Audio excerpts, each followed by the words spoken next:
ጥሩ የመጨረሻ ጥያቄ በዚህ ላይ ድርጅታችሁ ነው እንግዲህ አንተም ቅርበታችሁ ቢለያይም እንደ ምልከይሳ ምናልባት ቀረብ ባትልም ሁሉም ሰው የድርጅት አባል እስከሆነ ድረስ አንድ ድርጅት ይሄን የሚያክል እርምጃ ሲወስድ መቼም የሆነ ማብራሪያ ይሰጣል። የእናንተ ድርጅት እዛን ጊዜ ኦህዴድ ምንድነው ያላችሁ? ስለዚህ ለውጥ ያንተን እይታ ሳይሆን ድርጅቱ ምንድነው ብሎ ያቀረበላችሁ? ድርጅቱ አሁን የትግል ስልት ነው እያደረግን ያለ ነው። ጠቅላይ ሚኒስትር መሆን እንፈልጋለን። ያንን ለመሆን ደግሞ ህገ መንግስቱ ያግደናል። ከህገ መንግስቱ አኳያ አብይ የፓርላማ አባል ነው። ስለዚህ በዚህ ደረጃ በውይይት ለማም ፈቅዶ ተቀብሎ ነው ያደረግነው ነው የሚለው። ለማም ወጥቶ መግለጫ ሰጥቷል። ህዝብ ያንን ልክ አይደለም ብሏል። ባይዘው ውስጥም ውጭም ያለው ልክ አይደለም ብሏል። በጣም ኮንፊውዥን ተፈጥሯል። ምን ማለት ነው የሚለው እና ኦፍ ኮርስ ትግሉም የተመታው አንደኛ ምት ትግሉ ላይ ያረፈው ያኔ ነው እና ያው ፈቅደን ተነጋግረን ተማምነን ነው ያደረግነው ብሎ መግለጫ ሰጥቷል። ለማ በወቅቱ አስታውሳለሁ። ያ ኢንተርቪው በጣም አስገራሚ ነገር ነው። ያን ነገር ሰው ጊዜ ሲያገኝ እንዲያ እኔ ራሴ ጋብዛለሁ። ምክንያቱም ዛን ጊዜ ለማ ለህዝብ ሳይሆን ለአብይ አመራር የሚሰጥ አይነት ንግግር ነው የተናገረው። ሲናገር የነበረው አብይን እንደ ተጠንቀቅ ብሎ አመራር እንደ መስጠት አይነት አነጋገር ነው እና የሚያስገርም ንግግር ነው ያ ንግግር። እስኪ ወደ ብልጽግና ምስረታ እንሂድ ታዬ። እንግዲህ ኦዲፒ ተፈጥሮ ደግሞ አሁንም ብዙ አልቆየም። በፍጥነት አራቱም የኢህአደግ አባል ድርጅቶች ማንነታቸው ከስሞ ወደ አንድ ወጥ የሆነ ፓርቲ መምጣት አለባቸው የሚል ሩጫ ውስጥ ደግሞ ተገባ። ምንድነው ምክንያቱ? በወቅቱ ሐዋሳ ላይ መስከረም 2011 የኢህአዴግ ጉባኤ ነበረ። ያው ከዛም ቀደም ብሎ ኢህአዴግ መዋሃድ አለበት የሚል ጥናት ተደርጎ ኦህዴድ እና ቢያድን ናቸው ጉዳዩን ያዘገዩት። ያንን ያው ቲፒኤልኤፍ አጠቃላይ ሁሉን ነገር ይሄ ለብቻ የሚደራጁትም ኮንትሮሉን የበለጠ ለማጥበቅ በዛ ደረጃ አስቦ ነበረ። በኋላ አብይ ወደ አመራር ሲመጣ የአዴፓ ፕሮግራም ሲታየው ከኦዲፒ ፕሮግራም የሚለይ አይደለም። አጠቃላይ ሀሳቡ ፍላጎቱ ይመሳሰላል። ወደ ሌሎች አካባቢዎችም ሄደ ሲታይ ፓርቲዎቹ አሉ። ከፕሮግራም አኳያ ተመሳሳይ ነው። ግን ደግሞ ከህግ አኳያ ለጠቅላይ ሚኒስትርነት ሊቀርቡ የማይችሉ ክልሎች አሉ። ኢህአዴግ አጋር ተብሎ እንትን የተባሉ እነዚህንም ማካተት ነበር። ደግሞ በመሰረታዊነት አራቱ ድርጅቶች 99 ስራ አስፈጻሚ ኮሚቴ 45 ማዕከላዊ ኮሚቴ እኩል ያዋጣሉ። በአባላት ግን ኦህዴድ 4 ሚሊዮን ነው፣ ህወሓት 300 ሺህ ነው፣ ቢያድን ያው የተወሰነ ሚሊዮን ነው፣ ቁጥሩን ኤግዛክትሊ አላውቅም፣ ደኢህዴን ሚሊዮን ነው። ግን ደግሞ እኩል ነው። የበለጠ ደግሞ ወሳኙ ቲፒኤልኤፍ ነው ደግሞ ሄዶ እዛ ውስጥ ለዛም እንትን ማለት ነው እኩል መሆኑ አንሶት እንደገና እዛም ላይ ደግሞ የበላይ ነው። ይሄ ሁሉ መዋቅራዊ ችግር አለ፣ መቀየር አለበት። አንድ ላይ መምጣት አለብን። አንድ ላይ ስንመጣ የማዕከላዊ ኮሚቴም የስራ አስፈጻሚ ኮሚቴም እንደየ አባል ብዛቱ በዛ ደረጃ ታይቶ የሚደረግ ነው። ፖለቲካም በኢህአዴግ ግምገማ ታህሳስ 2010 ላይ ግምገማ የ17 ቀን ግምገማ ተቀምጠው ይሄ ብሔረተኝነት የብሔር የቋንቋ መብት መከበሩ እንደተጠበቀ ሆኖ ፖለቲካሊ ግን በጣም ተለጥጦ አብሮ ለመኖር ወደማያስችል አቅጣጫ እየሄደ ነው። የብሔር መብት መከበር አለበት፣ ግን ከፖለቲካ ግን ትንሽ ረገብ ማለት አለበት የሚልም ነገር ነበረ። አንድ ላይ ለምን ፓርቲ አንሆንም? ተመሳሳይ ሀሳብ አለ፣ ህገ መንግስቱ አለ፣ እሱን አንቃወምም። ፌደራሊዝሙ አለ፣ እሱን አንቃወምም። መዋቅሮቹ አሉ፣ ክልል ስልጣን አለ። ህገ መንግስቱ ቢከበር ፖለቲካው ደግሞ በሀሳብ ቢሰራ ችግር የለም በሚል ነው ሀሳቡ የመጣው። በዚህ መስመር ያው የመደመር መጽሐፉን ከዛ በኋላም የወጡ የፓርቲው ፕሮግራም፣ መተዳደሪያ ደንቡ፣ ፕሪንሲፕሎቹ ተብሎ የቀረቡልን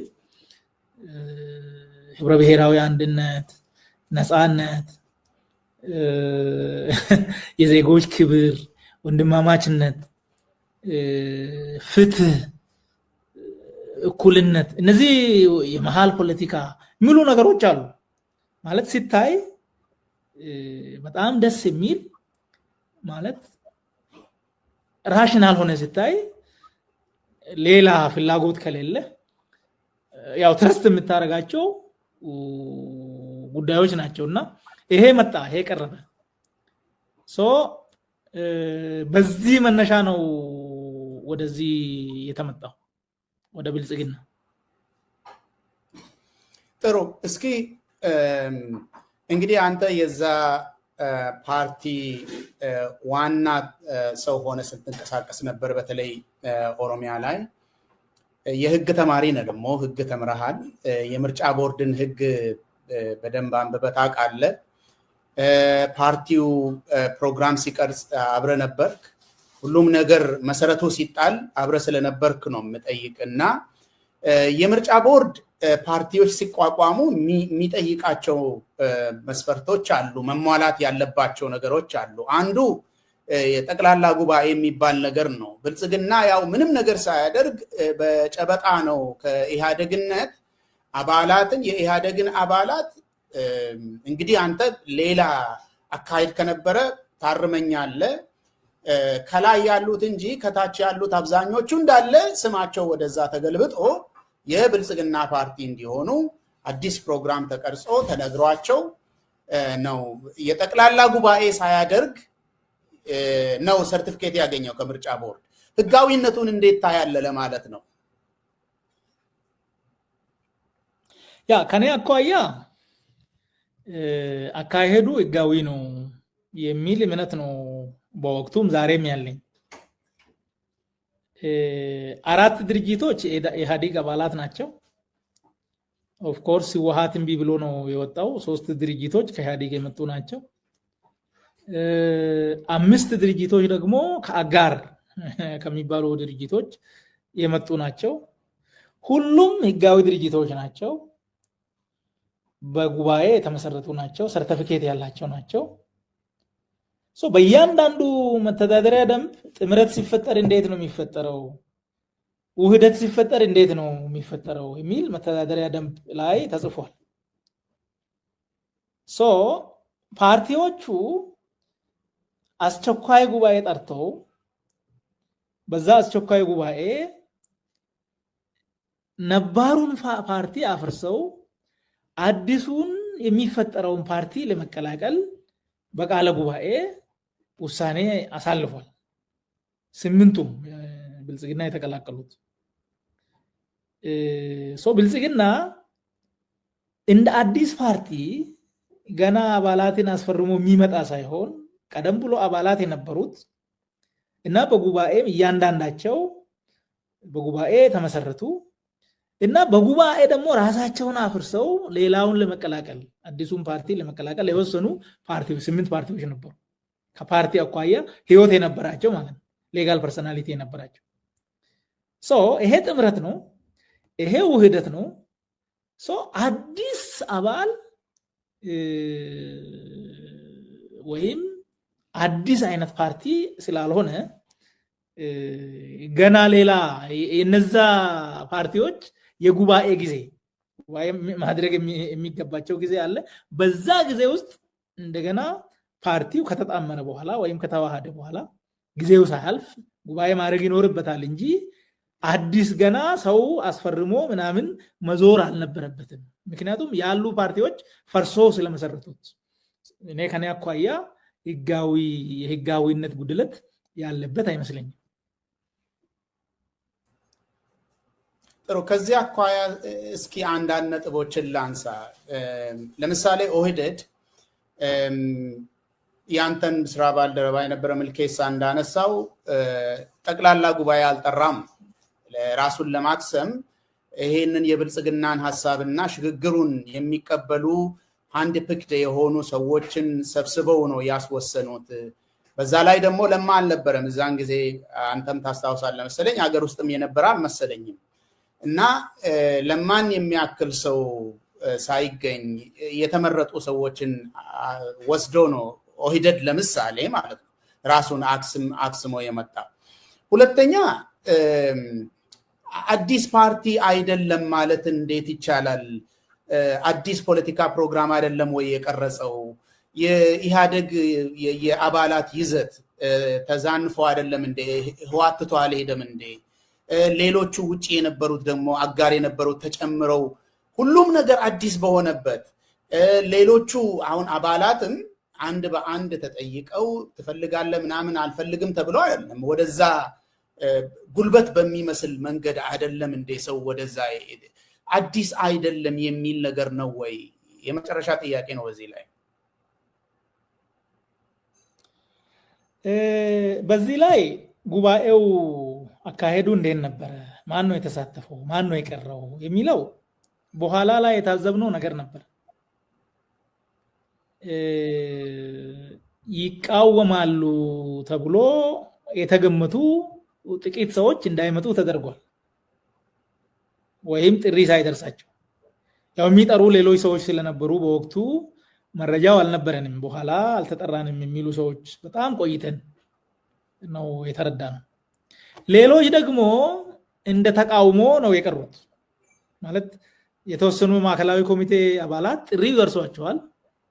ጥሪው ደርሷቸው ግን ኢቭን ለማ ለረጅም ጊዜ ነው ይመጣል ተብሎ የጠበቅነው ውጪ አልነበረም፣ እዚህ ነው የነበረው። ሰዎችም ሊያመጡት ሁሉ ሄዷል።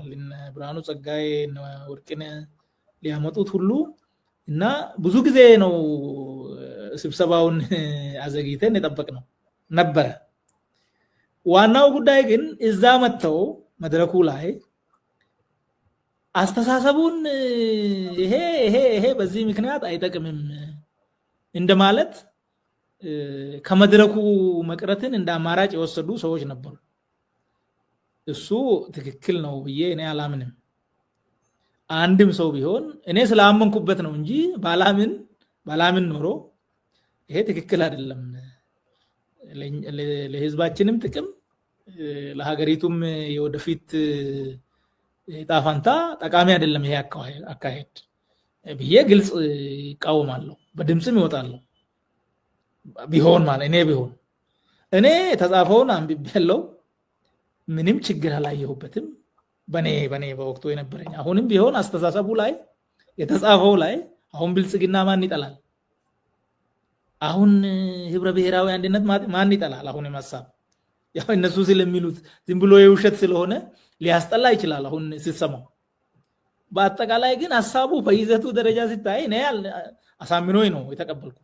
ሌሎችም በዛው ልክ ያላመኑበትን ነገር ወደ መድረክ ማምጣት ነበረባቸው። ምናልባትም ቢመጡ ኖሮ ለማን መጥቶ ይሄ ነገር አይሆንም ቢል ኖሮ መድረኩም ይበተን ነበር ሆነስትሊ። ምክንያቱም ይታወቃል የሱ ፖለቲካዊ ስብዕና እና ወደኋላ መቅረቱ ነው ችግር የፈጠረው ባይ ነኝ። ሌላው አይ ቲንክ አንድ ፓርቲ በመተዳደሪያ ደንቡ ምን ማድረግ ይችላል? ንብረት ማፍራት ይችላል። ኦኬ፣ ይሄ ንብረት ማለት ምን ማለት ነው? ፎቅ ሊሆን ይችላል፣ መኪና ሊሆን ይችላል፣ ሌሎች ነገሮችም ሊሆኑ ይችላሉ። ኦኬ ምን ማድረግ ይችላል? ሌላ ጥምረት መፍጠር ይችላል። ጥምረት ደግሞ ምንድነው? የራሱን ህልውና ሳያከስም ልክ ኦህዴድና ብአዴን ደኢህዴን ምናምን ሆኖ ኢህአዴግ እንደሆኑት ማለት ነው። ሁሉም ህልውና አላቸው፣ ግን ኢህአዴግ የሚባል አምብሬላ በጋራ ፈጥሮ አብረው ይኖሩበት ነበረ። ይሄም ያው የፓርቲ ስልጣን ስለሆነ ያንን ያደርጋሉ። ያለበለዚያ ግን ፈርሶ ተዋህዶ በሌላ ፐርሰናሊቲ መውጣት ይችላል። ሁለት እንትኖች ሲዋሃዱ መርጀር ካምፓኒዎች ይዋሃዳሉ፣ ሌላ ስም ይዞ መውጣት ይችላል። ኦፍ ኮርስ አንድ የድርጅት ጉባኤ ስም መቀየር ይችላል፣ አላማ መቀየር ይችላል፣ ፕሮግራም መቀየር ይችላል። ጉባኤ ሲሆን ጉባኤው ተጠርቷል አልተጠራም የሚባለው ነገር ትክክል አይደለም። አጠራሩ ላይ የጎደሉ ነገሮች አሉ።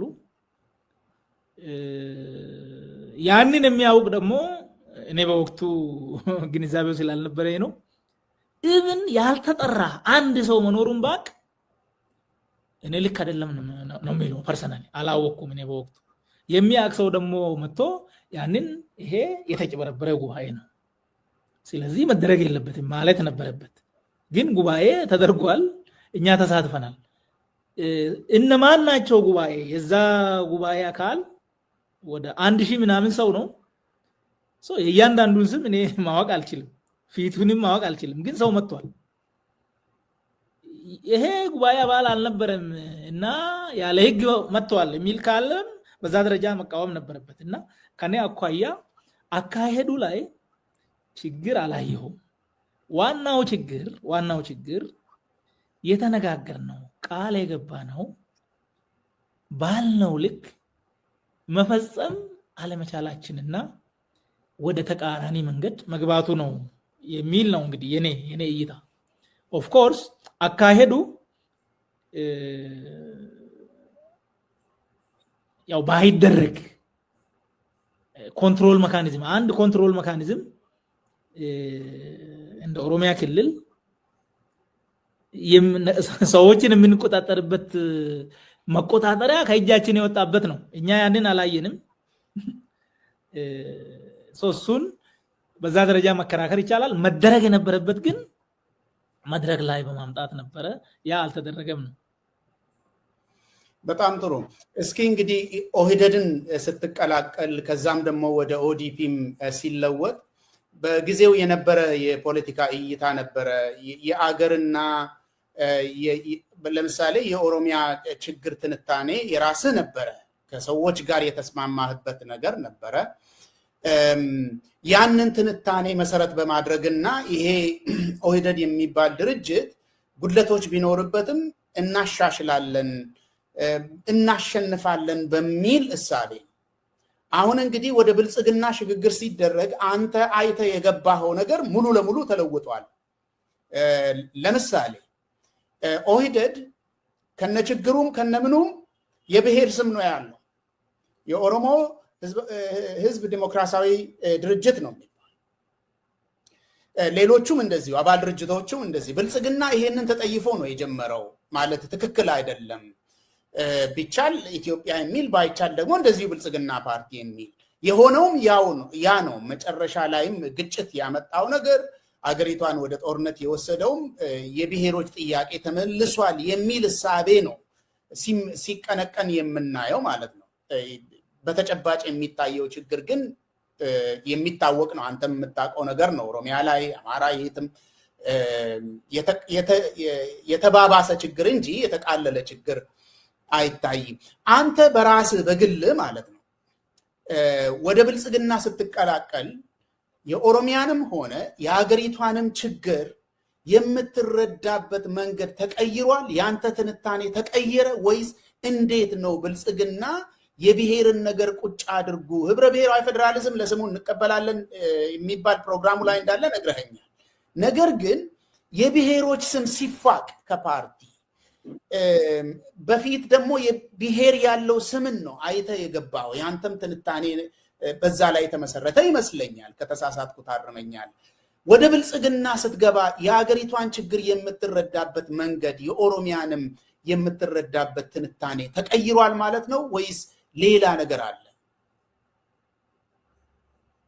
ምንም የተቀየረ ችግር አልነበረም። ዋናው ጉዳይ ቀደም ሲል እኔ ሳይ የነበረው ያው ስለ ኦሮሞ ሳስብ ሰብአዊ መብቱ የሚደፈረው ኦሮሞ ብቻ ነው፣ ፍትህ የሚጎልበት ኦሮሞ ብቻ ነው፣ ያለ አግባብ የሚገደለው የሚዘረፈው ኦሮሞ ብቻ ነው። ስለዚህ በሚል ያሰብኩበት ወቅት ነበረ። በኋላ ግን ተመሳሳይ ችግር ያለባቸው አካላት ጋር ታሰርኩ። እስር ቤት ሳይ ኦሮሞ ላይ የሚደርሰው ችግር የሚፈጸመው ግፍ አማራም ላይ፣ ሶማሌም ላይ፣ ሲዳማም ላይ፣ ጋምቤላም ላይ፣ ቤኒሻንጉልም ላይ በተመሳሳይ በአንድ አካል ሲፈጸም ነበር።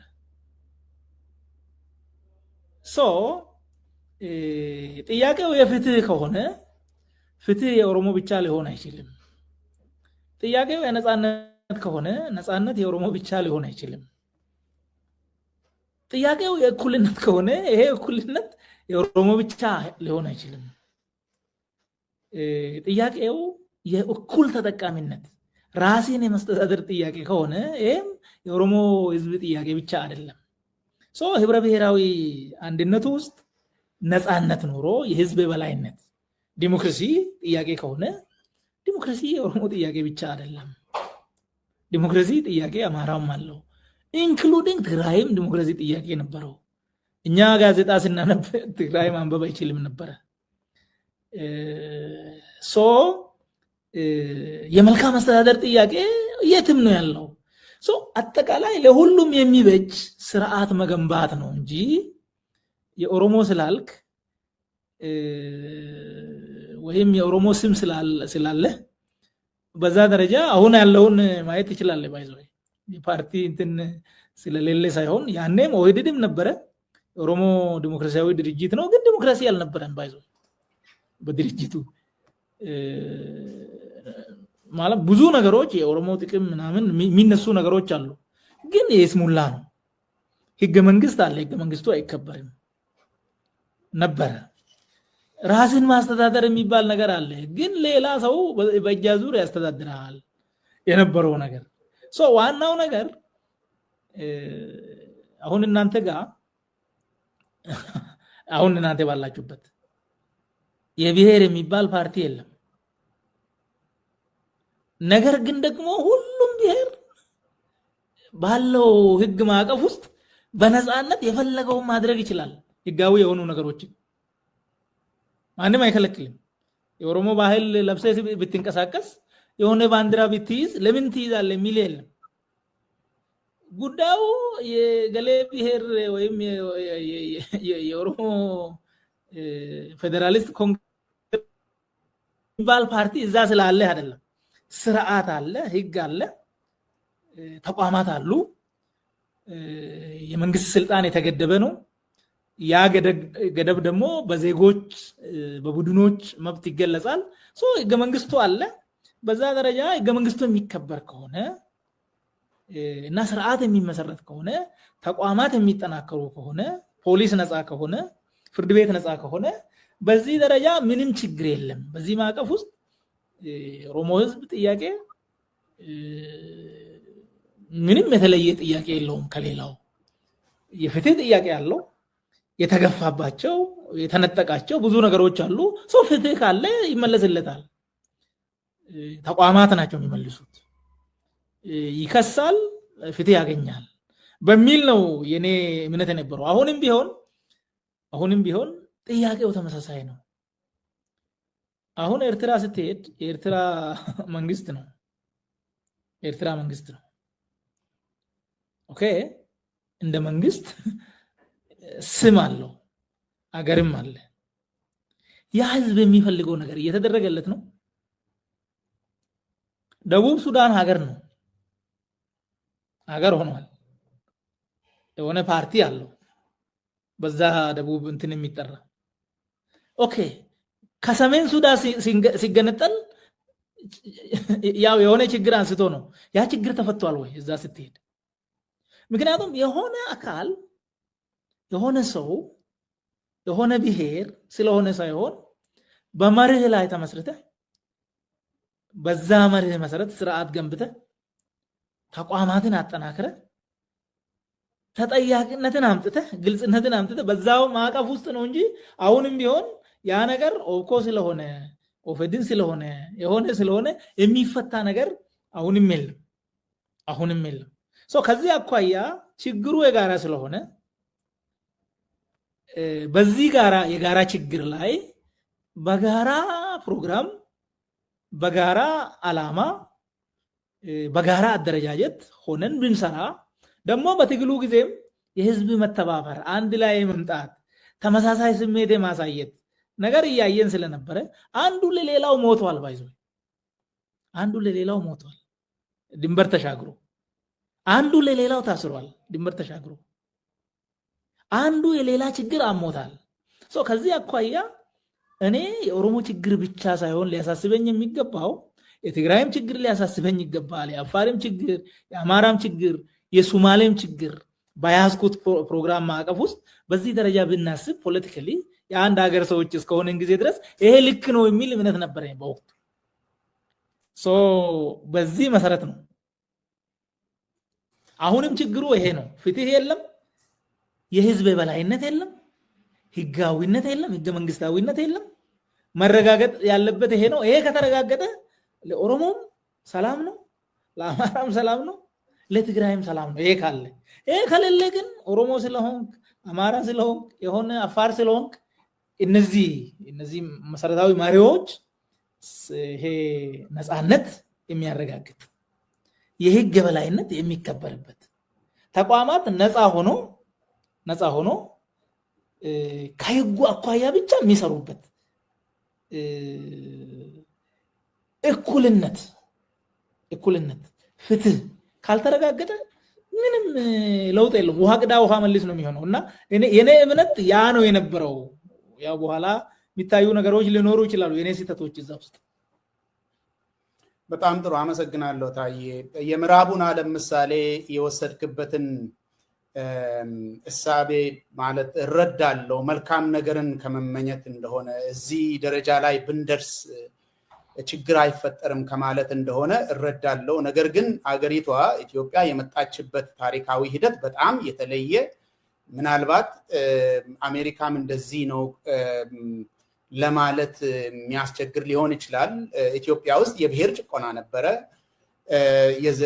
ማለት በኤምፓየር ነው ሲፈጠር ሀገሩ እና ብዙ ውስብስብ የሆኑ ችግሮች ነው ዘመናዊ ኢትዮጵያ ውስጥ የተፈጠረው የብሔር ድርጅቶችንም የፈጠረው ይሄ ነው የመሬትን ችግር መሬት ላይ የተመሰረተን ችግር ያመጣው እንደዚህ አይነት አካሄድ ነውና የብሔርና የመሬት ጉዳይ አገሪቷን ሁለት አብዮት ነው የወሰዳት የ1974 በግዕዝ አቆጣጠር የ66ቱ እና የ1991 በግዕዝ 1983ቱ ሁለት አብዮቶችን ወስዶ ነው አሁን የነበረው ያለነው ደረጃ ላይ የደረስ ነው ብዙ ሰው ዋጋ የከፈለበት ያለቀበት ነው ያንን ለማቃለል አይመስለኝም ያንን ምሳሌ የወሰድከው የብሔርንም ጥያቄ እንደምታምንበት እገምታለሁ ነገር ግን አገሪቷ የመጣችበት መንገድ የኛ በጣም የተለየ ነው አንደኛው ወገን የኔ ቋንቋ ተጨቅኗል ተዘርፍ ያለው የበታቾኜ ነው የኖርኩት የሚልና የተማሪዎች እንቅስቃሴም ሁሉም ነገር በዛ ላይ ነው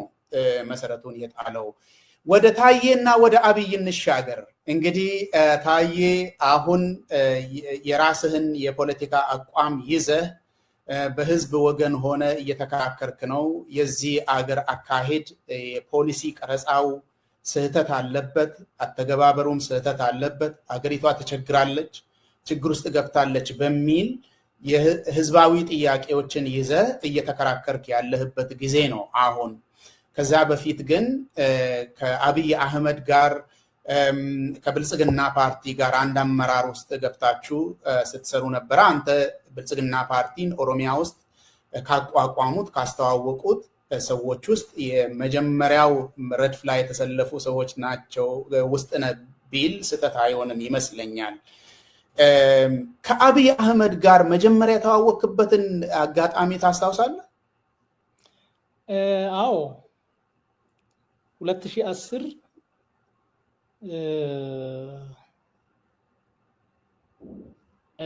ፕሮፌሰር መረራ ከእስር ከወጣ በኋላ በሳምንቱ ቀኑን አላስታውስም ኤግዛክትሊ አዳማ ላይ የፍትህ አካላት ስልጠና ሰጥቶን ነበረ። ያኔ ነው የተገናኘ ነው። በወቅቱ ስለ ፍትህ ስርዓቱ፣ ስለ ፖሊስ፣ ስለ አቃቤ ህግ፣ ስለ ፍርድ ቤት የኛን ሀገርና የሌሎች ሀገራትን እያነጻጸረ ያው ጥሩ ሞቲቬቲንግ የሆነ ስልጠና ሰጥቶን ነበረ። ያኔ ነው ያገኘሁት።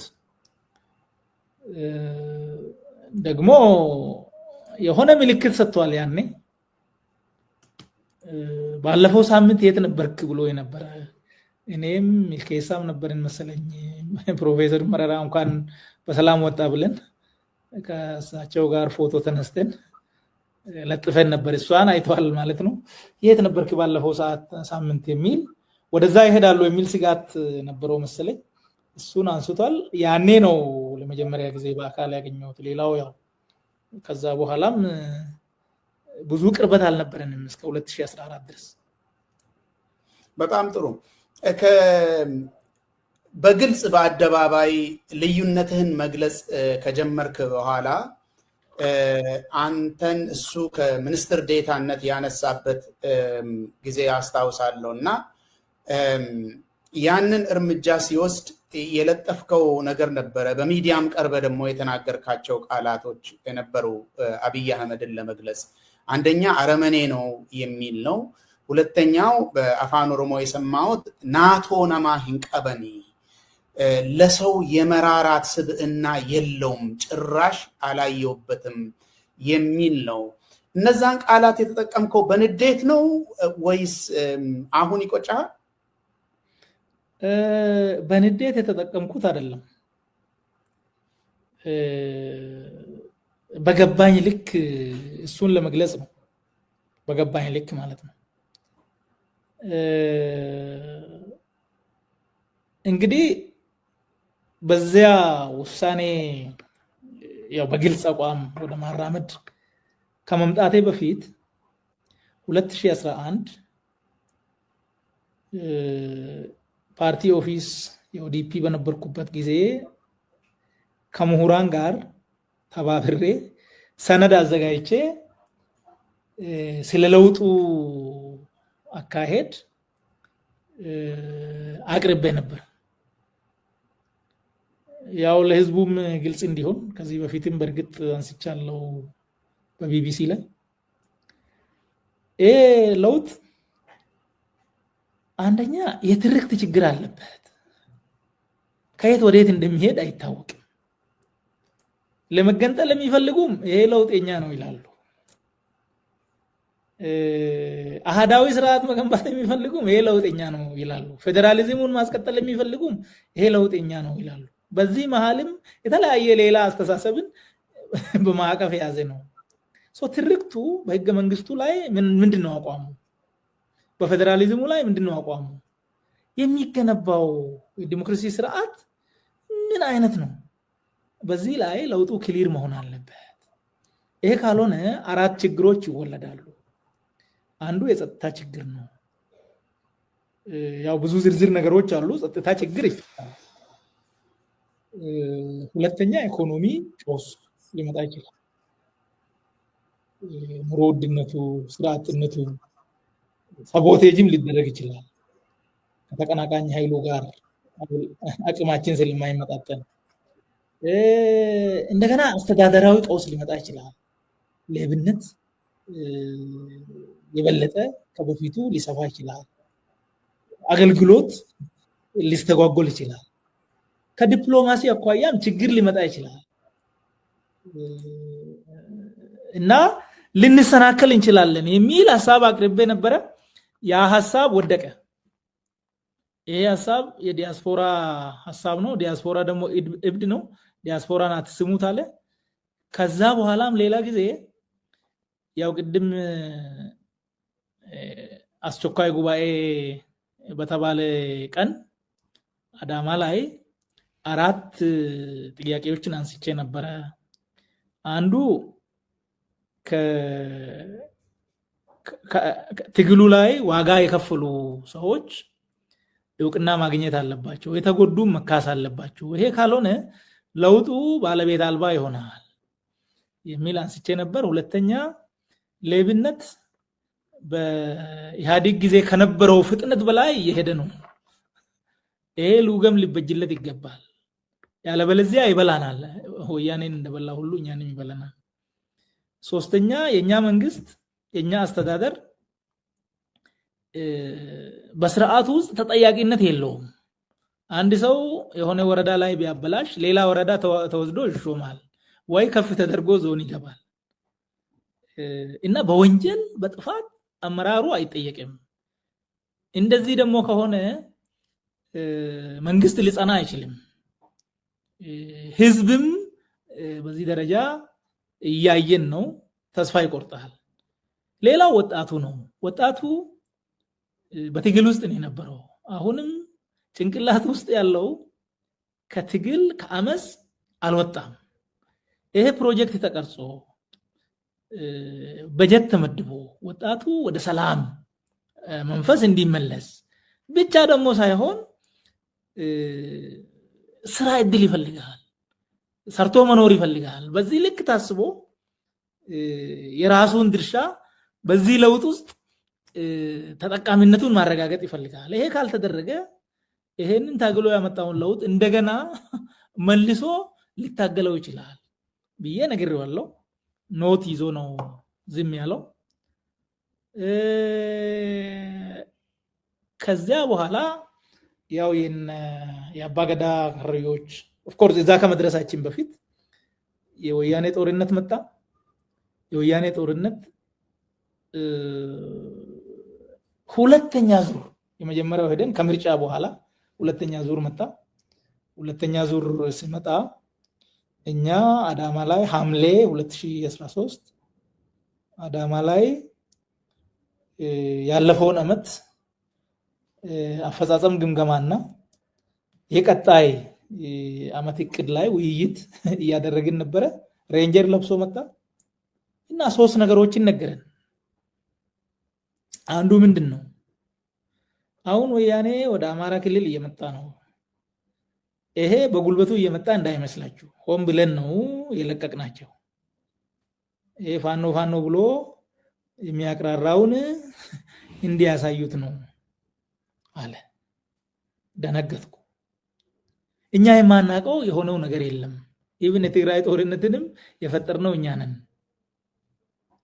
ወያኔ ያንን ጥቃት እንዲፈጽም በሴራ ነው ያደረግነው አለ። ደነገጥኩ። ከዚያስ እንደምትሰርቁ አውቃለሁ፣ እንዳትሰርቁ አልልም፣ ግን ፍጥነቱን እና መጠኑን ቀንሳችሁ ስረቁ አለ። መድረክ ይዞ ማለት so this is my first impression። ከዚህ በፊት ያቀረብኳቸው ጥያቄዎች አልተመለሱም። በአካል ላገኘው ብዙ ጊዜ ሞክሬያለሁ፣ አልተሳካም። አገኘሃለሁ ብዬ እየጠየቅኩ ነበር፣ አልተሳካም። ይሄ ደግሞ ተነገረኝ፣ ገርሞኛል። ግን ደግሞ ያው ካድሬው እንዳይሸሽ ለማረጋጋት ይሆን እንዴ ደግሞ ትላለህ ማለት ነው። ጤነኛ ሰው እንደዚህ አይነት ወንጀል እኔ ፈጸምኩ አይልም ብለህ ስለምታስብ ኦኬ ብለህ የሆነ እንትን ትላለህ፣ አግኝተህ በአካል እስክታወራው። ይሄ ነበር። ከዛ በኋላ ከአባገዳ ከረዮች አባገዳዎች ሞት በኋላ ግድያ በኋላ ተገናኘን። ኦሮሚያ ላይ ያለውን ችግር ነገርኩት። እዚህ አዲስ አበባ ላይ የተዘጋው ማዕከላዊ በኦሮሚያ ሁሉም ዞኖች ላይ ተከፍቶ ኦሮሞ ወጣት እየተኮላሸ ነው፣ ወገቡ እየተሰበረ ነው። ኦሮሚያ ላይ ሰብአዊ መብት የሚባል ነገር የለም፣ የወንጀል መርህም የለም። እናት በልዩዋ ወንጀል እየተረሸነች ነው፣ አባት እየታሰረ ነው፣ ሚስት በባሏ እየታሰረች ነው። በባሏ ጥፋት ነው አይደለም ሌላ ጉዳይ ሆኖ ይሄ ነገር በጣም በጣም በጣም አስነዋሪ ነው። የጸጥታ ቀውሱ በጣም አስቸጋሪ ነው። ሰው በሬዎቹ እየታረዱ እያለቁ ነው። እየታገተ ሰው ገንዘብ እየወሰዱበት ነው። ለአመታት ያፈራውን ኢቭን ከዘመድ ለምኖ እንዲከፍል እየተደረገ ነው። ህዝቡ ለምንድን ነው የታገልነው እያለ ነው። ከለውጡ ተስፋ ቆርጧል ብዬ ሲናገረው እና ይሄ ልማት ምናምን ተብሎ የሚቀርበው ሐሰት መሆኑን ሳስረዳው ይሄ ምንም አልመሰለውም።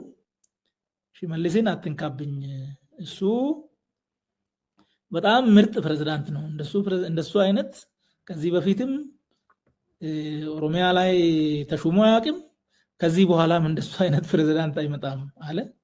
ሌሎች ጉዳዮችም ነበሩ ከዛ በኋላ። ይሄ ሰውዬ ያው ማዕከላዊ ኮሚቴ ላይም ስንገናኝ ምንም ነገር ከራሱ ውጭ ሌላ ሰው መስማት የማይፈልግ የሰው ህመም፣ የሰው ሞት፣ መፈናቀል ምንም ነገር እንደማይመስለው ደግሞ አንድን ነገር ሲያስብ ከእውቀት ከብቃት ከመረዳት ሳይሆን እንዲሁ ተኝቶ እንደሚያደርግ ተረድቻለሁ። ከምንም በላይ ግን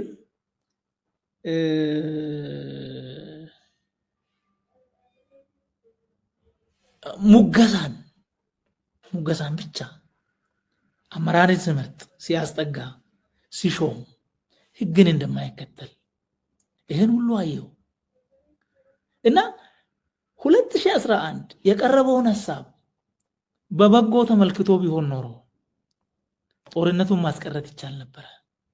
ጦርነቱ ቢቀር ደግሞ አሁን ያለንበት ዙሪያ መለስ ቀውሱ፣ ምክንያቱም በጣም ትልቁን ኢኮኖሚያችን የበላው ጦርነት ነው። ጦርነቱ ላይ ያለቀው ገንዘብ ብቻ ሳይሆን በጦርነቱ ምክንያት ከዚህ ሀገር የሸሸ ኢንቨስትመንት አለ፣ ለመምጣት እያሰበ ሳይመጣ ይቀር አለ። ይሄ በጣም ሂውጅ ነው፣ ሂውጅ ገንዘብ ነው። ይሄ ሁሉ ቀውስ ያመጣው እሱ ነው የሚለውን ራሴ አይቼ ተከታትዬ ገብቶኝ ነው እንጂ ሰላምም እንደማይፈልግ ኦፍ ኮርስ አንድ ያልነገርኩ 2015 አንድ ጊዜ የኦሮሞ ነጻነት ሰራዊት ሰዎች ተገለው ገለናል ብሎ በፌስቡክ ለቀቁ የሚዲያ ሰራዊቱ። ከዛ ተወስዶ ካውንተር ተሰራ። ሰው መግደል ሳያንስ እንደገና በሬሰ እንደዚህ ይቀልዳሉ በሚል ትንሽ ካውንተር ፕሮፓጋንዳው በለጠ። በኋላ ማዕከላዊ ኮሚቴ ሲንገናኝ እንደዚህ አይነት ይሄ ሸኔ ምናምን የሚባል ነገር ሲታገኙ ድምጻችሁን አጥፍታችሁን ለምን አገሉም? ለምንድን ነው የምታስጨሁብን ብሏል። አሁን ይሄንን እንግዲህ ሰምተህ ምንድን ነው የምትለው ነው። ሌሎች ጉዳዮች አሉ፣ ፐርሰናል የሆኑ ነገሮች፣ እነሱ አይጠቅሙም። ከዚህ ተነስቼ ነው ሐሳቡን ያነሳሁት። ያ ሐሳብ ምናልባትም አማርኛ ጎሎኝ ነው እንጂ ካለኝ መረዳት ከዛ በላይም ማለት ይቻል ነበር ለማለት ነው። በጣም ጥሩ። እንግዲህ ይሄንን ክፋት ያዩ ያንተ የስራ ባልደረቦች 2019 ላይ ለማ መገርሳ ለቆ ወጣ። ምልኬሳም እንደዚሁ በተመሳሳይ ጊዜ ነው የለቀቁት። አንተ ዛን ጊዜ ችግሩ አልታየህም? እዚህ ደረጃ አይደርስም ብለህ አስበህ ነው ወይስ ለምን ከባልደረቦች ተለየ? አንደኛ ቅድም እንዳልኩ ባልደረቦቼ ልዩነታቸውን መድረክ ላይ አላመጡም። ከምልኬሳ ጋር አንድ ቀን ቤት ተወያይተናል። ቤት አላሳመነኝም። ኢንፐርሰን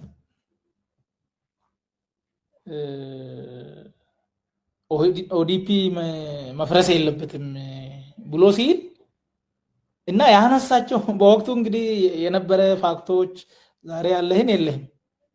በወቅቱ የነበረ ፋክት ላይ ሆነ ደግሞ አላሳመነኝም። ኦነስትሊ ተከራክረናል። አንድ እሱ መድረክ ላይ አለመምጣቱ እና በምክንያት ተደግፎ አንድ ሁለት ተብሎ አልተከራከርንበት። አንዱ ችግር የሆነው እሱ ነው።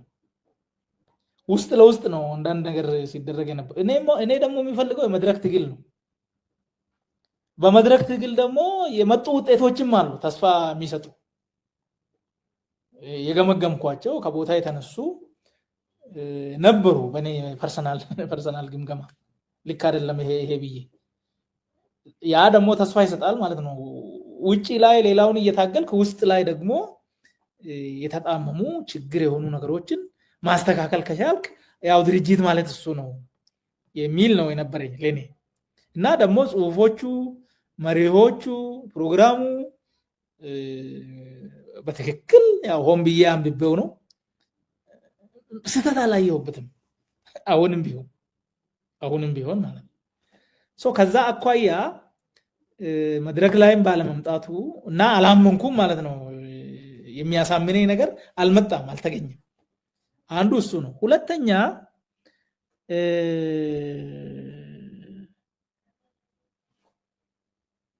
የነበረው ምንድን ነው? በወቅቱ የሚራመዱ ሀሜቶችም ነበሩ።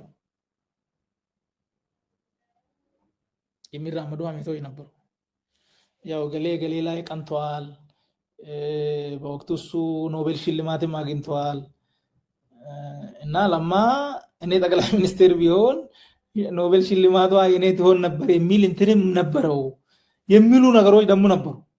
ይሄን የሚያጠራ ደግሞ ፊት ለፊት ላይ መጥቶ ይሄ አይደለም ይሄ ነው የሚል ደግሞ ቅድም ያልኩ የመድረክ እንትን አልነበረም።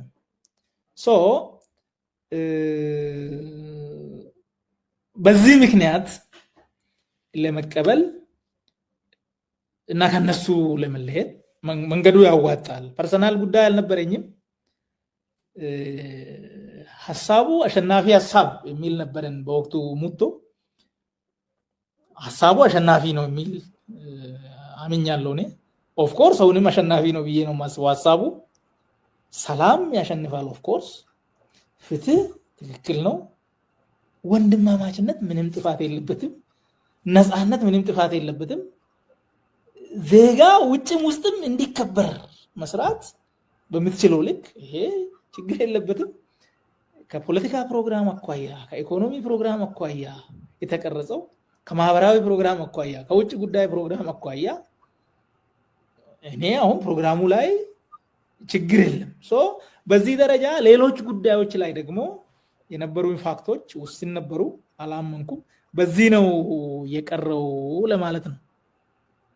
በጣም ጥሩ። ለማን እንግዲህ ኦህዴድን ለመቀላቀል እሱን ለማግኘት ብዙ ጊዜ እንደፈጃችሁ እና ከሱ ጋር የመገናኘታችሁ ደግሞ ወሳኝ እንደነበረ ኦህዴድን ለመቀላቀል ወራትን እንደፈጀ ለማን ለማግኘት ቅድም ገልጸህልኝ ነበረ። ለማ ሲሄድስ ለምን እንደዚህ አልወሰዳችሁም? ለምሳሌ አንተ ለምን እንደዚህ አልወሰድከውም? በተለይ ለማን በተመለከተ ማለት ነው። የመድረኩ ነገር ነግረኸኛል። መድረክ ላይ መጥቶ አልተከራከረም፣ ሀሳቡን አልገለጸም። ስለዚህ አሳማኝ የሚሆን ነገር የለም ከሀሜት ያለፈ የሚል አንስተሃል። ከዛ ባለፈ ግን አንተ አይተኸው ፓርቲውን የተቀላቀልከው ሰው ከፍተኛ የፖለቲካ ስብዕና ገንብቷል የምትለው ሰው ተለይቶ ሲወጣና ለብቻ ተለይቶ የአንተ ፓርቲ አቋም ሲወስድበት እንዴት ዝም አልክ? እንዴት አስቻለ? እሱስ በርካታ ነገሮች ነበሩ ከዛ ጋርም ተያይዞ። አንደኛ ከለማ ጋር ተገናኝተን በሶስተኛው ግንኙነታችን ያኔ ፊት ለፊት ላይ የሚታዩት ለማና አብይ ስለነበሩ ይሄ አብይ እንዴት ነው በአንተና ያው ምልኬሳም ነበረ በዛ መድረክ ላይ ሌሎችም ነበሩ 5 ሰዎች በአንተና በአብይ መካከል ያለው ነገር ምንድነው? የሆነ ጊዜ ችግር ከተፈጠረ ይሄ ህዝብ ብዙ ኪሳራ ይከፍላል አልኩት። ይሄ 2009 ነው ባይዘው ቦታውን ራሱ ሳይለቅ አብይ ማለት ልክ እንደኔ ተመልከቱት፣ ምንም ልዩነት የለንም ማለት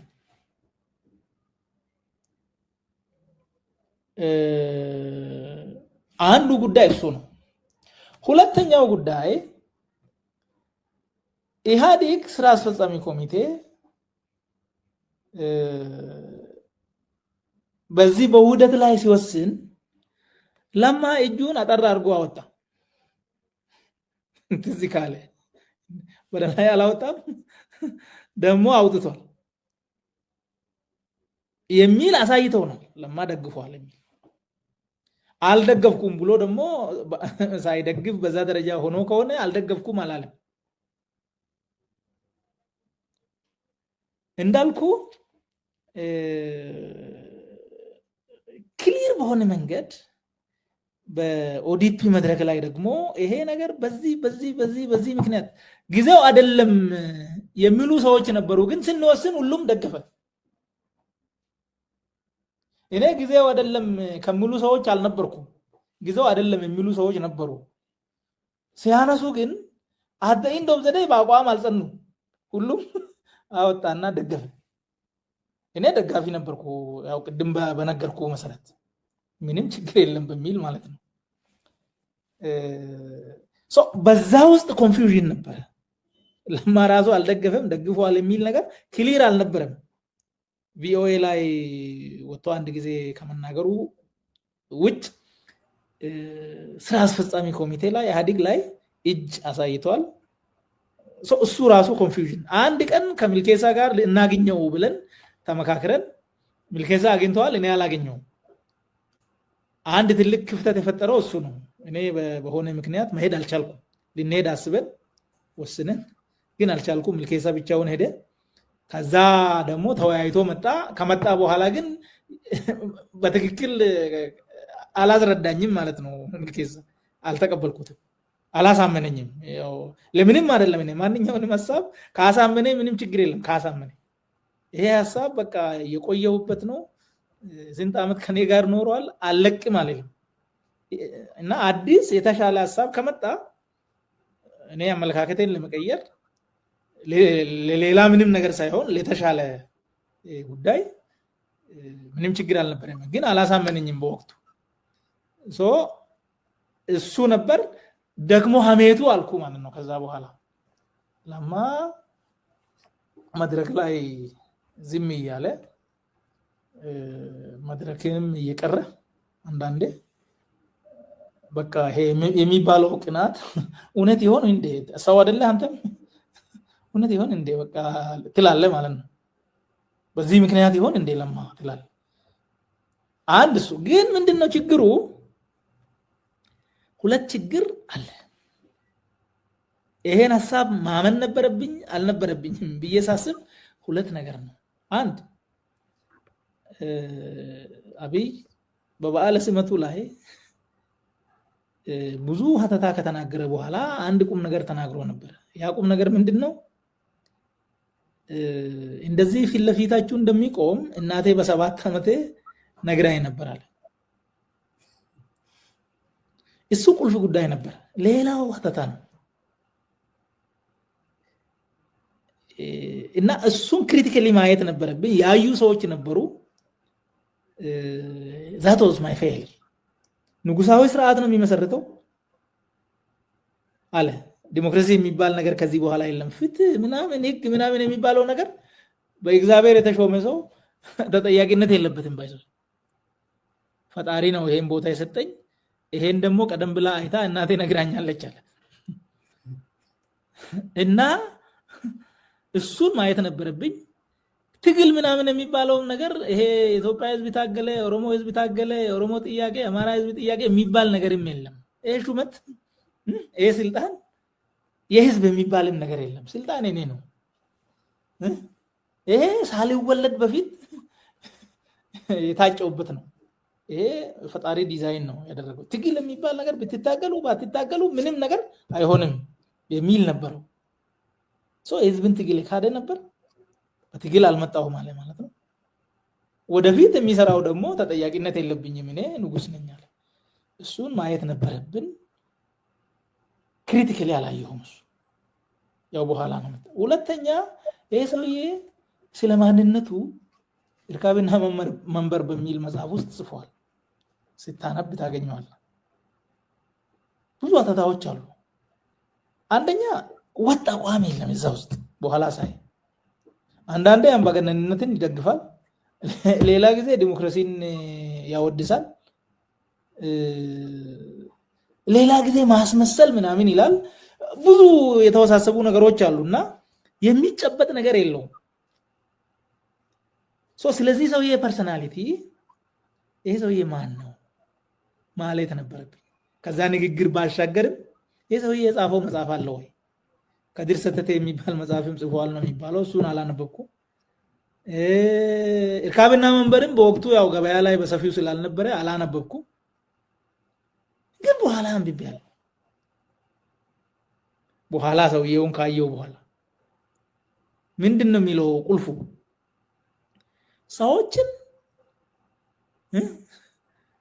የሚፈልጉትን አውራላቸውና ወደምትፈልገው ወስደ ጣላቸው።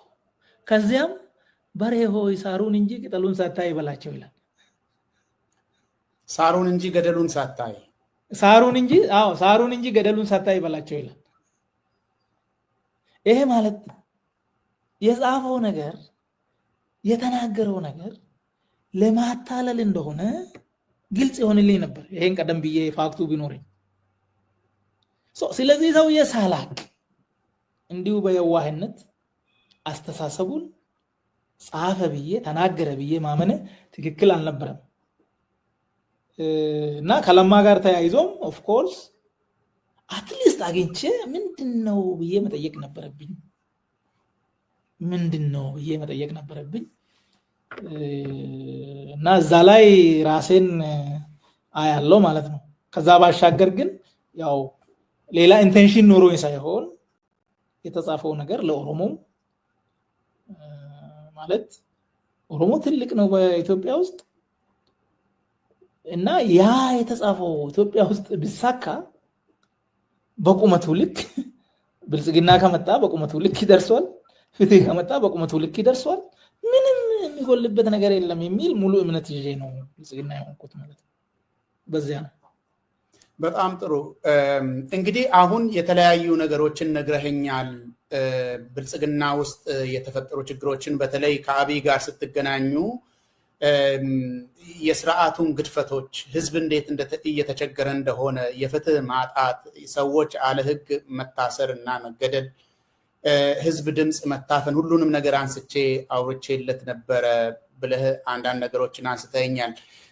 በጊዜ አኳያ ካየነው ከብልጽግና ጋር ፎርማሊ ለመለያየት ችግር የገጠመህ መቼ ነው ብለን ማስቀመጥ እንችላለን?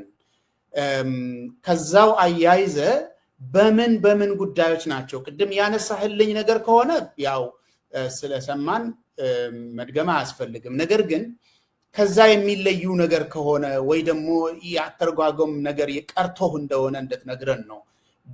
በምን ጉዳዮች ነው ከብልጽግና አምኜበት ነው የገባሁት ያልከኝን ነገር ለመለየት የወሰንከው? በምን ጉዳይ ነው? ጊዜ ውስጥ መቼ ነው?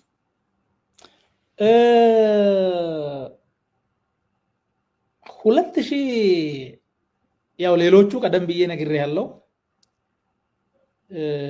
ጥያቄዎች አቅርቤ አንድ ጊዜ አልተቀበለም፣ ሌላ ጊዜ ደግሞ ይሄ ልክ ነው ብሎ ኖት ይዞ በዛው ጠፋ። ላግኘ ብዬ 1 ዓመት ከ5 ወር ረባክ ክልላችን አደጋ ላይ ነው ብዬ እያወራሁ የክልል ያሉ ሰዎች ትክክል እየሰሩ እንዳልሆነ፣ ሌብነት ውስጥ እየተዘፈቁ እንደሆነ፣ ፍትህ እያዛቡ እንደሆነ፣ አገልግሎት እንደሌለ፣ ሰብአዊ መብት እየተጣሰ እንደሆነ እሱን እያየው ግን አትሊስት እሱ ላይ ተስፋ ነበረኝ። እሱ አያውቅም ይሄን ነገር እና አንድ ቀን አግኝቼው አስረዳለሁ፣ እናስተካክላለን የሚል ነበረኝ። ቅሬታ ውስጥ ላይ የተነሳው 2013 አይ ቲንክ ግንቦት አካባቢ ይመስለኛል። ወላቡ የሚባል ወላቡ ኮንስትራክሽን አለ፣ ወላቡ ፕሪንቲንግ የሚባል እዚህ ገላን ላይ ይመረቃል ተጠርቼ ነበር እኔ አልሄድኩም። ከዚያ ጻፍኩ የሆነ ኮሜንት በዛ ጉዳይ ፌስቡክ ላይ ምን ብዬ ይሄን ፕሮጀክት መመረቅ ጥሩ ነው፣ ቁልፉ ጉዳይ ግን መርቆ መሄድ ሳይሆን ከዚህ በፊት የተመረቁት የት ደረሱ የሚለውንም መጠየቅ ያስፈልጋል።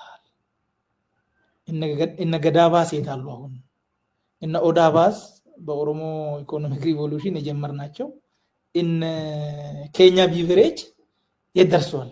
2009 ነው የጀመርነው። ይሄ 2013 ነው። 4 ዓመት አልፏል። ቢያንስ በ2 ዓመት እንጨርሳለን ብለን ነበር ኬኛን። አሁንም ገና ነው 9 ዓመት ዘንድሮ ልጅ እንደዛ ነው የሚባለው። የት ነው የደረሰው? ከዚህ አኳያ ዝም ብለን ለሆነ ለአንድ ቀን ጫጫታ ሳይሆን ያ ነገር ውጤታማነቱንም መከታተል ይፈልጋል ብዬ ጻፍኩ። ይሄንን ቅር ሲለው ለፍቃዱ ደውሎ ሽመልስ ይሄንን እንዲያነሳ ንገረው አለ ለፍቃዱ። ፍቃዱ ጠየቀኝ አንሳ ብሎ ያልኩት ነገር ስህተት አለው የለውም እና ለምንድን ነው ማነሳው? በቃ ሽሜን ደስ ስላላለው አንሳው። አይ አላነሳም አልኩ። በዚህ ላይ ግጭት ተፈጠረ። የማውቀው ማለት ነው። ከሌሎቹም ጋር በሰላም ነበርን እስከዛ። ያው ምንም ችግር ብናይ ግን ያው ፊት ለፊት ግጭት አልነበረም። ከዚያ ቅድም ያልኩ ስለ ወታደሩ ስለ ሌብነቱ ሐምሌ ላይ በነበርንበት የነገረን ነገር ነበር። እሱን አለፍን። ከዚያ የጨፌ ጉዳይ መጣ 2014 ጨፌ ላይ ምን ሆነ? ኦፍ ኮርስ ማኒፌስቶ ላይ ከፖለቲካ አኳያ አንደኛው ጠንካራ ተቋማትን መገንባት ነው የሚል ነው ቃል የገባ ነው። ሁለተኛው ሀገራዊ መግባባትን ማምጣት ነው የሚል ነው። ጨፌ ላይ ለአፈጉባኤነት ሴክተር መርቶ የማያውቁ ሰዎችን አምጥተው ስለ ህግም እውቀት የሌላቸው ከልምድ የሌላቸው አምጥተው የጨፌ አፈጉባኤ ሲያረጉ እና ምክትል አፈጉባኤ ሲያረጉ ይሄ ከገባነው ቃል ኪዳን አኳያ ትክክል አይደለም። ለውጥ ማምጣት ካለብን ጠንካራ ተቋማት መገንባት ይኖርብናል። በክልላችን ደግሞ ትልቁ ተቋም ጨፌ ነው። በዚህ ጨፌ ይሄ ጨፌ የሁሉም የበላይ ስለሆነ ከሁሉም በላይ ጠንካራ መሆን አለበት። ጥንካሬው ደግሞ የሚረጋገጠው በአመራሩ ነው። ለምንድን ነው ህፃናትን የምትሾሙት ብዬ በአደባባይ ያነሳው። እሱ ችግር ፈጥሯል። ያው በኋላ በእርግጥ በኋላ ግምገማ ያገኘሁት ይህ ሰውዬ ታዋቂነቱ ከፓርቲው በላይ ግዙፍ ሆኗል። ጸባዩ ደግሞ ለአመራር አይመችም። የኔ አቋም ይላል፣ ያላመንኩበትን አላረግም ይላል። ስለዚህ ቁመቱን ማጠር አለበት። ለአመራርም እንዴት እንደሚሰገድ መማር አለበት። እንጀራ የሚበላበት ነገር አርጉለትና አማካሪ አርጋችሁ የዞን ወደ ደቡብ ምዕራብ ሸዋ ሸኙት። ከዚህ በኋላ ህዝብ ከምርጫ በኋላ ህዝብ ከህዝብ ጋር የሚገናኝበት እድል መኖር የለበትም የሚል አቅጣጫ ሰጥቷል። እሱ እኔ ያኔ ይሄን አልሰማውም ጨፌ ላይ ሲናገር። ያው በኋላ ነው መረጃው የደረሰ ካለፈ በኋላ።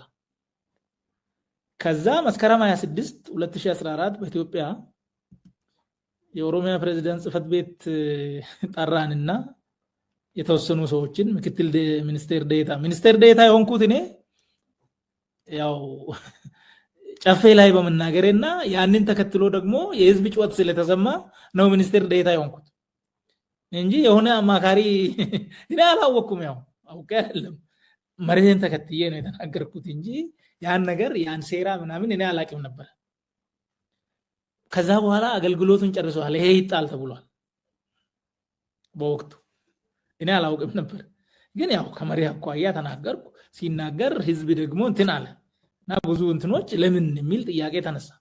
ሲነሳ አይ በቃ ሚኒስቴር ዴታ እናድርግ ተባለ እና ሚኒስቴር ዴታ ትሆናላችሁ ተብሎ የፕሬዝዳንት ጽህፈት ቤት ይሄ ፍላሚንጎ ተሰበሰበ። ስንሰበሰብ ያው ጥያቄዎች አነሳው ነው። የሌብነት ጥያቄ አነሳው። ሹመት አይደለም ችግር ነው ክልል ላይ አልኩ። አሁን የተደረገው ሹመትም ትክክል አይደለም፣ ቀልድ ነው። ይሄንን ህዝብ የሚመጥን አይደለም የተደራጀው ካቢኔ አልኩ። ከዛ ባሻገርም ከሰላምና ጸጥታ አኳያ አነሳው። ይሄ ክልል መከራ ላይ ነው አነሳውለት። ግምገማም ችግር ነው፣ እየተገማገምን አይደለም፣ ተጠያቂነት የለም የሚል አነሳው። ወርቅነሽ ብሩ ደግሞ ሰላም ሚኒስቴር ዴታ ነበረች። እሷ ሙፈሪያት ኦሮሞን እየጨቆነች ነው በሰላም ሚኒስቴር ውስጥ ስለዚህ አቅጣጫ ስጣትና የኦሮሞ መብት በሰላም ሚኒስቴር ይከበራለች። ያው ያንን የሚመስል ነገር ከዚያ በኋላ መልስ ሲሰጥ ለኔ አንተ ከኋላ የሚገፉ ሰዎች አሉ፣ አንተ ሞኝ ነህ አለኝ። እኔም የሆነ ወቅት ሞኝ ነበርኩ አለ። ማለት ስለ ሰላም የማነሳው፣ ስለ ሌብነት የማነሳው፣ ስለ ፍትህ የማነሳው፣ ስለ ተጠያቂነት የማነሳው እኔ ሞኝ ስለሆንኩ ነው፣ ፖለቲካ ስላልገባኝ ነገረኝ። ተመልከተው። ከምንም በላይ ግን ልዩ የሚያደርገው ሰላም ሚኒስቴር ጋር ብሎ ለወርቅነሽ ሲናገር ሰላም ሚኒስቴርን ገድየዋለሁ፣ እነዚህ የአማራዎች ሰላም ሚኒስቴር ካልሰጠህን እያሉኝ ነው፣ ስለዚህ ነፍሱን አጥፍቼ ሊሰጣቸው ነው፣ ለድርጅቱ ለሰላም ሚኒስቴር ለሚኒስትሪው ተጠሪ የሆኑ ሁሉንም አውጥቼ ወስጃለሁ፣ ብቻውን አቁሜያለሁ። አሁን እንዳያችሁት ለብናልፍ ሰጥቻለሁ፣ ሰጥቷል። ያን ስጡ ስላለ ሰጥቻለሁ። ከዚህ በኋላ ሰላም ሚኒስቴር ዜሮ ስለሆነ ስለሱ ብዙ አታውሪ አላት። ሰላም ሚኒስቴር ዜሮ ነው። 2 ቢሊዮን ብር ደግሞ ተመድቦለታል ለዚህ ዜሮ ተቋም። በጀቱ 2 ቢሊዮን የሚጠጋ 2 ቢሊዮን 1 ቢሊዮን እንደዛ አይነት የሚጠጋ ኦፍ ኮርስ ሌሎች ከውጭም የሚመጡ 2 ቢሊዮን ይሆናል ተያይዞ ነገሩ። ኦኬ ከዛ ምን አረገ? 28 ላይ ሰላም ሚኒስቴር ላይ መደበኝ። ሰላም ሚኒስቴር ዜሮ ነው ብሎ ነግሮኛል። ከዛ በኋላ ግን የሰላም ሚኒስትር ዴታ ነው ያለኝ። ይሄ ለኔ ትርጉም ነበረው። ምን ማለቱ ነው? ሊቀበል ሊተው የሚል ነበር። እሱ የሚፈልገው ምንድነው የሚለውን ገመገምኩ። አኩርፌ እንዲወጣ ነው የሚፈልገው እሱ። አኩርፌ አልወጣም፣ እቀጥላለሁ፣ እቀበላለሁ።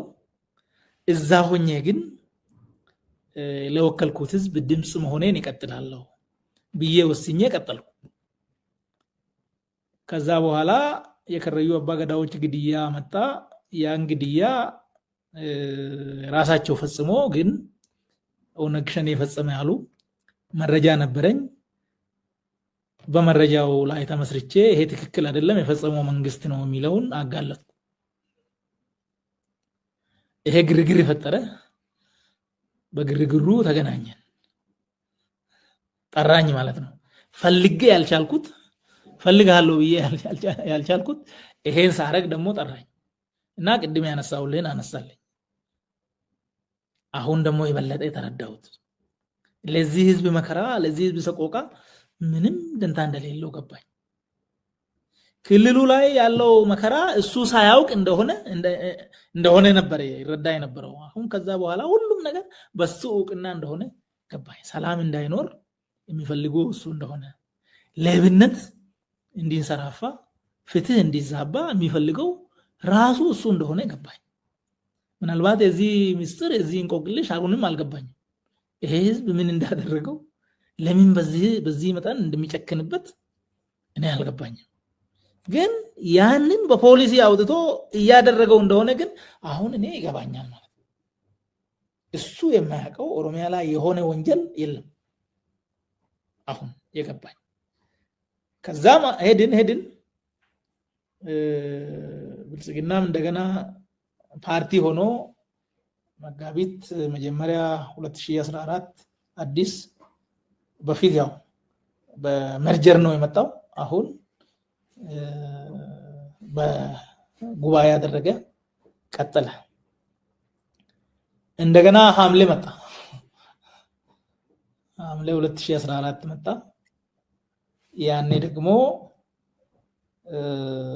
ማይክ ተዘጋብኝ ጨፌ ላይ። ማይክ ሲዘጋብኝ ያው ማለት የነበረብኝን ያሰብኩትን በጽሁፍ ለቀቁ እና በኋላ ከሚዲያዎችም ጋር የነበረውን የማፊያነት አካሄድ በግልጽ ተናገርኩ። እሱም ግርግር ፈጠረ እና ታሞ ነበር። እሱ ዱባይ ሄዶ ከዱባይ እንደመጣ ማንንም ሳያገኝ እኔን አገኘ ጠርቶ ያው የተወሰኑ ነገሮችን አነሳልኝ።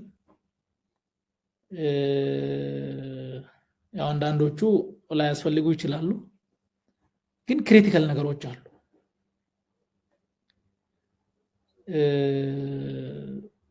አንዱ ለምንድነው አንተ ከጠላት ጋር የምትደዋወለው አለኝ።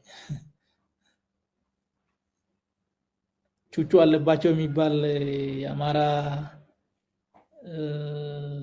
ብልጽግና ጽህፈት ቤት የነበረ ነው።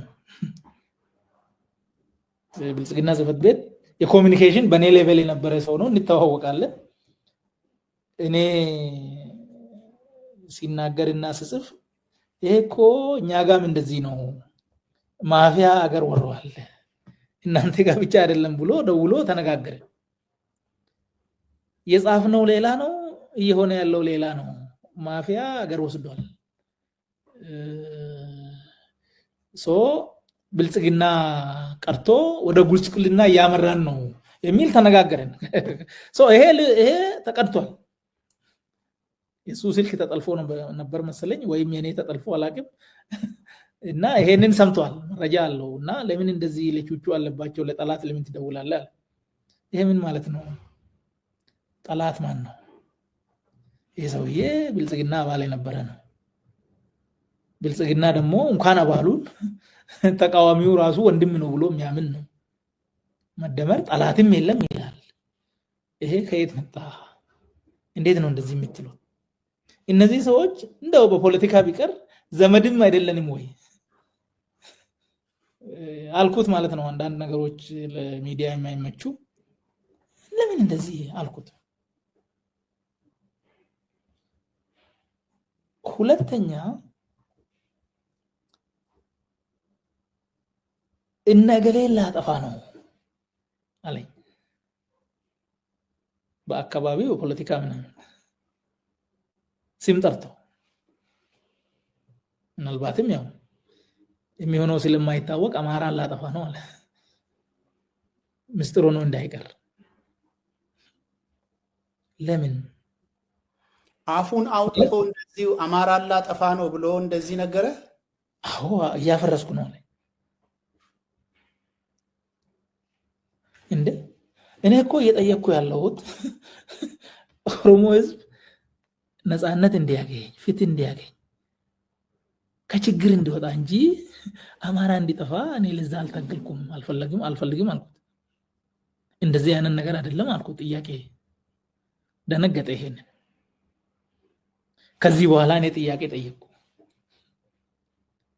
ያው እኔ ጥበቃ ምናምን ተወስዶ ስለነበር 2010 ላይ ሰኔ አካባቢ ሰኔ መጀመሪያ አካባቢ እነ ሚልኬሳም የነበሩበት በርካታ ሰዎች ጠርተውን ጠላት የሚባል በሙሉ ከኛ በላይ ታየን መግደል ይፈልጋሉ አለ። ስለዚህ ጥበቃ ይደረግለት አለ። ከዛ በመነሳት 7 ጥበቃ ተመደበልኝ። 5 ቤት የሚጠብቅ 2 ከኔ ጋር የሚንቀሳቀስ ያው እንግዲህ መረጃ አለው ብለን ነው ለሴራም ሊሆን ይችላል አላውቅም ግን ብሎኛል አሉ በማስረጃ ግን ምን ሆኗል ጥበቃ ተነሳ ማለት ነው ያልኩት ምንም ነገር አይደለም የጻፍነው ይተግበር ነው ተጠያቂነት መኖር አለበት ብለናል ቃል ገብተናል ያጠፋ ይጠየቅ ነው ህዝብ ደግሞ ዋጋ የከፈለው ለነጻነት ነው ዋጋ የከፈለው ለልማት ነው ዋጋ የከፈለው ለፍትህ ነው ለእኩልነት ነው ይሄ መረጋገጥ አለበት አልኩ ሌላ አላልኩም እኔ ግጭታችን እዚህ ነው ሶ ይሄንን በማንሳቴ ጥበቃዬ እንድንሳ ተደረገ ማለት ሶ ጥበቃዬ ተነስቷል ደግሞ የደህንነት ስጋት እንዳለብኝ ታውቃለህ ለኔም ነግረኸኛል በዚህ ጊዜ ሶ ሰው እንኳን ቢያጥራችሁ ጠመንጃ ለምን አትሰጡኝም መሳሪያ ለምን አትሰጡኝም ራሴን እንዲጠብቅ ለፌደራል ፖሊስ ንገርልኝ አልኩ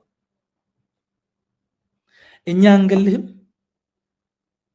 የሌሎች ግን አያገባንም ማለት ይሄን ኮንክሉዥን ምን አስመጣው ጠላት ማን ነው አልኩት እገሌን አጠፋለሁ ሲል ይሄ እኔ ጥያቄ አይደለም አልፈልግም አልኩት ሶ ስለዚህ መጠበቅ የለብህም መሞት አለብህ አለ ስለ ህዝብ ነጻነት ስለ ህዝብ እኩልነት ስለ ህዝብ ፍትህ መናገር የለብህም ይሄ ወንጀል ነው በውስጥ ታዋቂነት ሲታይ በዚህ ተለያይተን ወጣን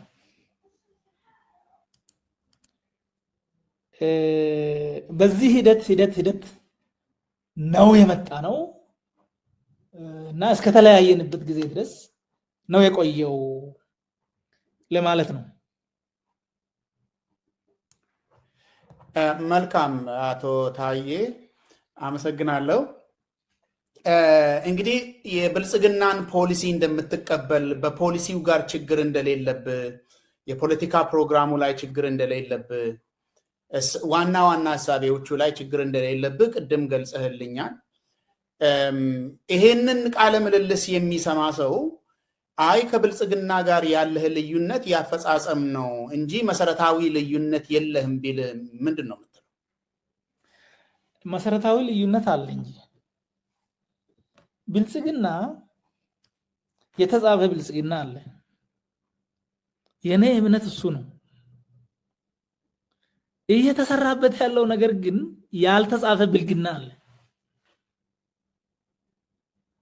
ተቋማትን ገንባልን ተቋማት የሚያፈርስ ስራ ነው የሚሰራው በተቃራኒ ሰላም ተብሏል የሚሰራው ጦርነት ነው የተጻፈው ነገር የለም በስራ ላይ አንድ ፍሬ የተጻፈው ነገር አንድ ፍሬ የለም መደመር ተብሏል መበተን ነው ያለው ብልጽግና ተብሏል ጉስቁልና ነው ያለው ይሄ ደግሞ በድንገት አልመጣም ወደዚህ እንደምንመጣም ችግሩን ጠቁሜ ነግሬ አልተሰማም እነሱ ያሉበት ዓለም እኔ ያለሁበት ዓለም አይደለም ይሄ ብልጽግና ደሴት የሚባለው ነገር ይሄ ምናባዊ የሆነ ነገር አለ እኔ በዛ ምናብ ውስጥ አልገባሁም ይሄ አመራር የሚባለው ከላይ ያለው ግን ከብልጽግና እንትን ጋር ኦፍ ኮርስ ልዩነት ያላቸው እየተጨነቁ እያመማቸው አማራጭ የሚኖሩ አሉ በጣም ብዙ ሰዎች ግን የተወሰኑ ሰዎች እዚህ ጋር እኛ ጋር አይደሉም ያሉት የራሳቸው ዓለም አላቸው እዚህ ጋር ስለሚሞተው ሰው የዜጋ ክብር ብለን የሰው ሬሳ በአህያ ተጭኖ ገበያ ውስጥ ይሄዳል ዜጋ ነው ወንጀል አጥፍቶ ከሆነ መሞትም ካለበት በክብር ነው መሞት ያለበት በህግ አግባብ መቀበር አለበት ከሞተ በኋላ ደግሞ በሬሳ መጫወት ባህልም አይደለም ይሄ ነው የሚሆነው